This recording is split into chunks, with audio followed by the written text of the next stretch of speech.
Welcome. Let's get started.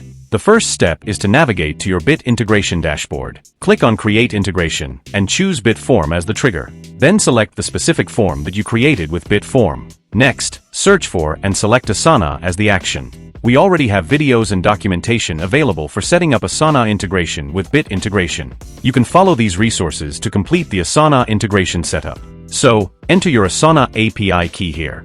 Once the authorization is successful, click Next, and proceed to map the corresponding form fields.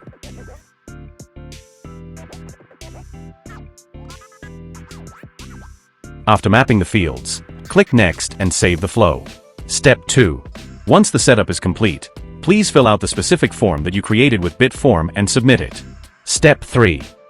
Now, open your Asana dashboard and verify that the submitted information has been successfully received as expected.